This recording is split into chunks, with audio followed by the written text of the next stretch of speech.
diáconos, queridos ordenandos, hermanos y hermanas, todos en el Señor.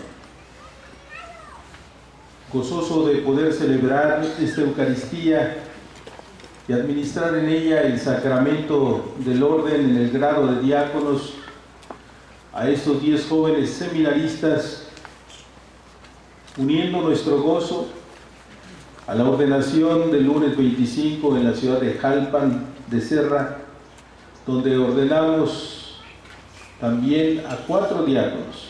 Hoy les saludo a cada uno de ustedes, sacerdotes, vida consagrada, fieles laicos, amigos y familiares. Sin duda nos sentimos complacidos porque en este año jubilar que la providencia de Dios nos regala, esta celebración es un signo hermoso de que Dios sigue confiando en su iglesia, enviando operarios a su mies, fruto de la oración también de todos ustedes, fruto de esa misericordia de Dios por nosotros. Esta celebración aviva en mí y en el corazón de ustedes la esperanza de que es posible hacer vida las palabras del Evangelio que hemos cantado con el salmista. Vayan por todo el mundo y enseñen a todas las naciones. Pues esta divina misión, confiada por Cristo a los apóstoles, ha de durar hasta el fin del mundo, ya que el Evangelio es en todo tiempo el principio de toda la vida para la Iglesia. Por eso, los apóstoles cuidaron de establecer sucesores en esta sociedad jerárquicamente organizada, de la que forman parte los diáconos y cuya naturaleza se explica en el ministerio de comunión al servicio de la edificación de la Iglesia y de la construcción del reino.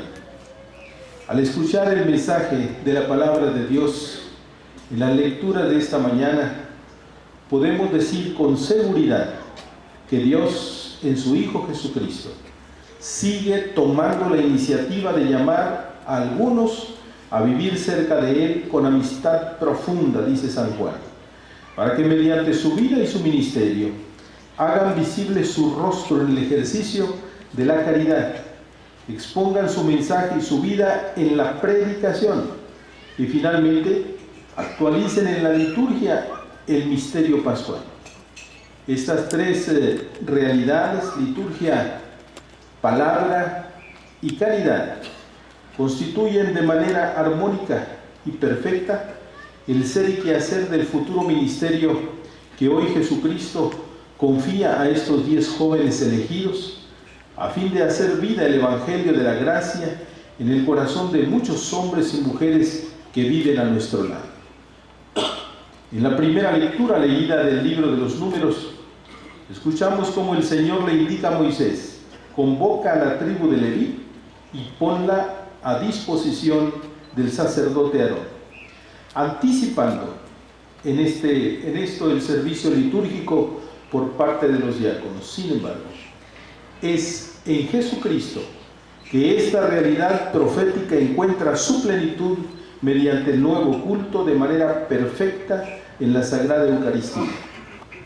El sacrificio de Cristo lleva a su cumplimiento el culto provisional inaugurado por las prescripciones mosaicas. Los diáconos, como ministros del culto divino, hacen suya la voz de los fieles para presentarla al obispo diocesano y en la liturgia a Dios mismo. Ayudan a hacer realidad la reunión eucarística. Por ello, queridos jóvenes, háganlo con sencillez, pero también con maestría. Sean vivo testimonio de quien se presenta a servir el altar mediante una pureza sin mancha, sin tacha y un alma pura. En este año de la pastoral litúrgica, sean modelo y ejemplo de quienes celebran el culto a Dios con un corazón agradecido y labios limpios, de manera especial en la oración de la liturgia de las horas, a la cual se han de comprometer para toda la vida, pidiendo por ustedes mismos y por todas las necesidades de la Iglesia, recordando que la Eucaristía es para todos los días. Nos engañamos a nosotros mismos cuando la dejamos por simple desgano. La Eucaristía, el oficio divino, no tienen vacaciones. La lectura de los Hechos de los Apóstoles nos ayuda a comprender la segunda realidad, el servicio de la palabra. El apóstol Pedro resume el mensaje y la obra de Jesús, donde subraya cómo es que Jesús encarga a sus testigos el anuncio del Evangelio. Por ello, es preciso que todos nosotros, particularmente los diáconos, seamos conscientes de esto. Dios ha amado tanto nuestro mundo que nos ha dado a su Hijo. Él anuncia la buena noticia del reino a los pobres y a los pecadores. Por esto, nosotros, como discípulos de Jesús y misioneros, queremos y debemos proclamar el Evangelio que es Cristo mismo. Que nuestro pueblo se habitúe a que nosotros andemos cerca de ellos, andemos en sus hogares, en las calles, predicando el Evangelio, como misioneros y con los misioneros de nuestra comunidad. Anunciamos a nuestros pueblos que Dios nos ama, que su existencia no es una amenaza para el hombre, que está cerca con el poder salvador y liberador de su reino, que nos acompaña en la tribulación, que alienta incesantemente nuestra esperanza en medio de todas las pruebas. Por eso urge salir, urge la misión. No es para momentos ocasionales. Tenemos que llegar a tiempo ahí donde hay un alma vacía de Dios, donde hay un enfermo que no hemos atendido, donde hay un hermano o hermana con la enfermedad actual, la depresión, con intentos de suicidio. Lleguemos a tiempo. Si no nos urgimos, seguiremos llegando tarde. El Papa Francisco nos lo acaba de decir en la reciente exhortación apostólica Evangelii Gaudium.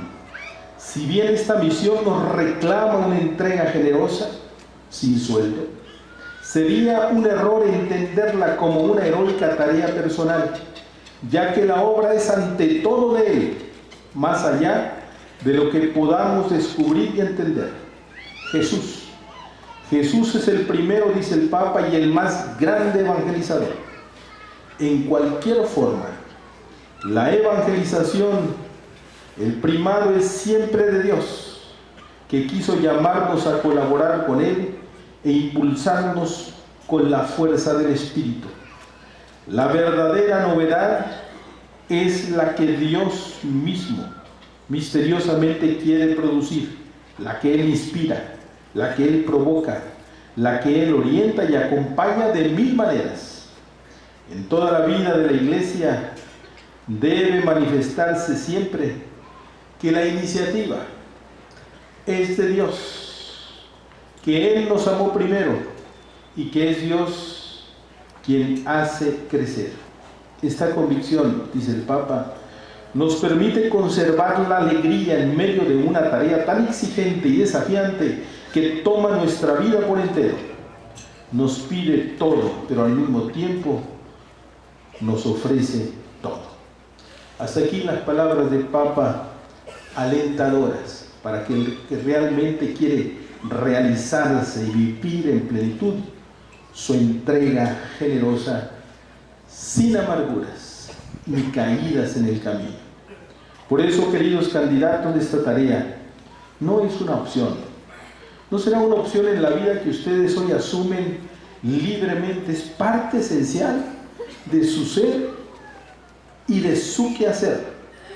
ustedes se quieren consagrar generosa y libremente mediante la vida de celibato. Vivan como célibes. Recuerden que es para toda la vida, no es por un tiempo. No desgasten sus fuerzas en relaciones mezquinas que no dejan nada bueno. Consagren su vida totalmente al Evangelio y de la predicación sacarán fuerzas para seguir fomentando una sana afectividad y una personalidad equilibrada. Son ministros de la palabra, por eso preocupados por que la palabra no llegue a algunos lugares, ustedes tomen la iniciativa para que la palabra de Dios llegue a los hospitales, donde nos siguen demandando nuestra presencia. Lleguen a los centros penitenciarios, donde se necesita el bálsamo de la palabra. Lleguen a los más alejados. Para esto no se necesita nombramiento. Finalmente, la tercera realidad nos la revela el texto del Evangelio. Mateo invita a los discípulos a cambiar de mentalidad, es decir, a no pensar según los criterios humanos. El que quiera ser grande entre ustedes, que sea el que los sirva, y el que quiera ser el primero, que sea su esclavo. No abandonemos, no empolvemos estas palabras del Evangelio. Si ustedes desean ser grandes, aquí está la clave: el servicio de la caridad a los hermanos. No estar en la mejor parroquia humanamente hablando. De manera especial a los pobres, a los enfermos, a los que sufren. Es necesaria una actitud permanente que se manifieste en opciones y gestos concretos y evite toda actitud paternalista. Se nos pide dedicar tiempo a los pobres, prestarle una amable atención. Si nos dedicamos, no nos alcanzará el tiempo, porque a los pobres siempre, dice Jesús, los tendremos con nosotros.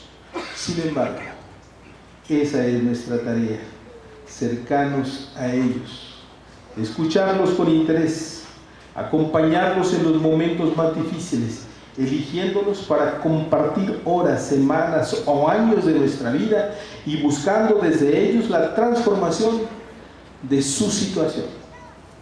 Hoy necesitamos servidores. Necesitamos servidores del reino con una mentalidad diferente, con una mentalidad que sea capaz de no tener pena o vergüenza de dar la cara por aquellos que menos tienen o menos pueden. El Papa Francisco nos lo señala con palabras duras pero certeras. A veces sentimos la tentación de ser cristianos, manteniendo una prudente distancia de las llagas del Señor, pero Jesús quiere que toquemos la miseria humana, que toquemos la carne sufriente de los demás. Espera, dice el Papa, que renunciemos a buscar esos cobertizos personales o comunitarios que nos permitan mantenernos a distancia del nudo de la tormenta humana, para que aceptemos de verdad entrar en contacto con la existencia concreta de los otros y conozcamos la fuerza de la ternura. El Papa nos invita a entrar, dice él, en los cobertizos, en los rincones donde nadie entra, donde nadie se preocupa. Dejemos de lado aquello de aquí a mí no me toca. Por eso, queridos hermanos, ante estas tres realidades que sin duda son desafiantes y que tal vez nos abruman, No debemos olvidar que es Dios quien precisamente nos da la fuerza y la gracia que necesitamos. Muchos no entenderán lo que hacemos. Lo hacemos con una entrega incondicional a Dios. Lo hacemos en el silencio, sin reflectores, en el anonimato, sin decirlo mucho. Pero no debemos olvidar que es Dios quien precisamente nos da la fuerza y la gracia que necesitamos. La oración consecratoria de la ordenación es su fuerza santificadora. Implora la gracia específica para este ministerio. Le pedimos a Dios que envíe el Espíritu Santo para que, fortalecidos con la gracia de los 7 dones, desempeñen con fidelidad el ministerio. El Señor nos da todos los auxilios. Fallamos cuando nos mundanizamos. Por eso, el sacramento del orden refuerza la gracia bautismal, derramando el Espíritu Santo en abundancia sobre ustedes. Tenemos todos los dones que necesita el diácono, que necesita el consagrado, para vivir generosamente su entrega. No somos sujetos de lástima. Tenemos toda la fuerza de Dios para ser felices, valorando lo que el Señor nos da. ¿Y qué nos da?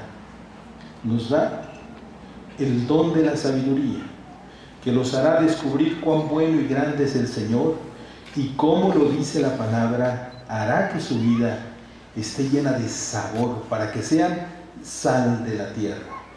Les da el don de entendimiento, que les ayudará a comprender a fondo la palabra de Dios y la verdad de la fe. Les da también el don de consejo. Les guiará a descubrir el proyecto de Dios para su vida, para la vida de la comunidad. No nos abrumemos. Los dones los tenemos.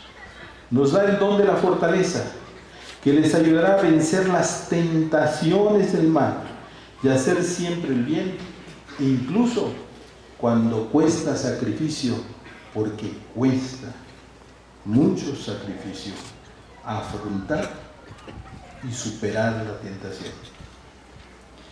Les da también el don de ciencia.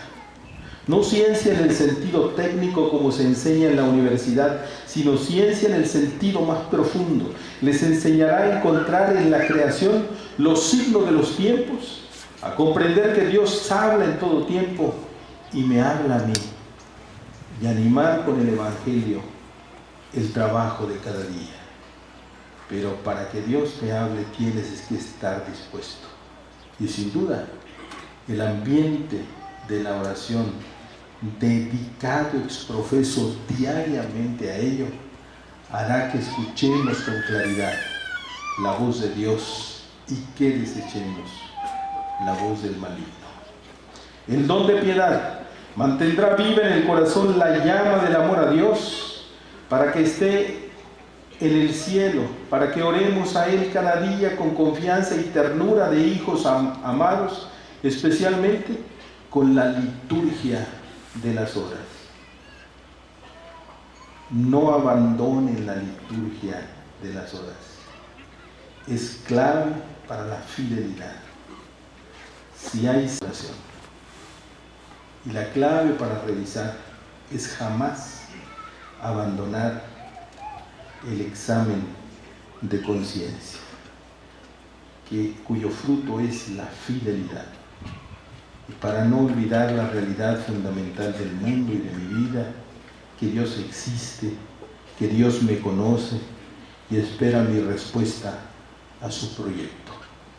Y por último, les da el don del temor de Dios, que les impulsará a sentir hacia Dios un profundo respeto, un temor reverencial, no miedo.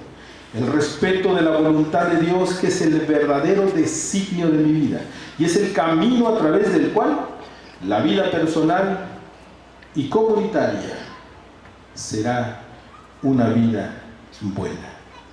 Esto sin duda conlleva una exigencia previa en cada uno de los elegidos. La formación del corazón, de manera que sea el encuentro con la gracia a la que nos disponga y entreguemos desinteresadamente. Santo Tomás de Aquino decía: la gracia supone a la naturaleza y la perfecciona. Los años del seminario han sido este momento de preparación y de formación, buscando poseer un cúmulo de cualidades espirituales, pastorales e intelectuales. Sin embargo, la configuración con Cristo no termina aquí. Es necesaria la formación permanente, que tenga como fundamento la vida espiritual, el encuentro fraterno mediante la vinculación con el credo y la constante actualización de los temas y propuestas pastorales que sean necesarios. Aprovechen esta formación permanente, sin inventar excusas incluso pastorales o del ministerio para dejarlas y abandonarlas, o simplemente hacer una presencia esporádica engañándonos a nosotros mismos.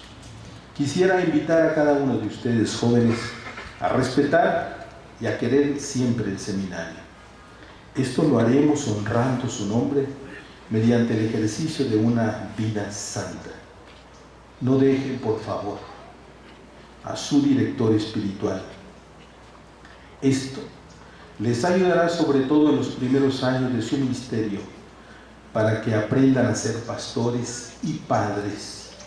Necesitamos promover las relaciones profundas entre nosotros, de manera especial en el clero, lo cual implica de cada uno de nosotros disposición para dialogar, para acoger al otro, sin actitud de excluir a nadie, para encontrarnos en algún momento y compartir las alegrías y las dificultades ministeriales. En unos momentos más, ustedes harán ante el obispo la promesa de la obediencia y respeto, lo que significa que ustedes deben estar dispuestos a unirse a un proyecto común de salvación, para su propia salvación y para la comunidad a la que cada uno de ustedes servirá.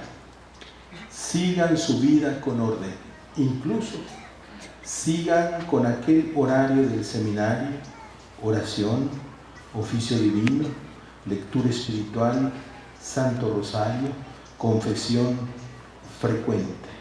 Esto no tendría que cambiar en un sacerdote que quiere ser fiel. El principio de la obediencia está en el hecho de saber escuchar.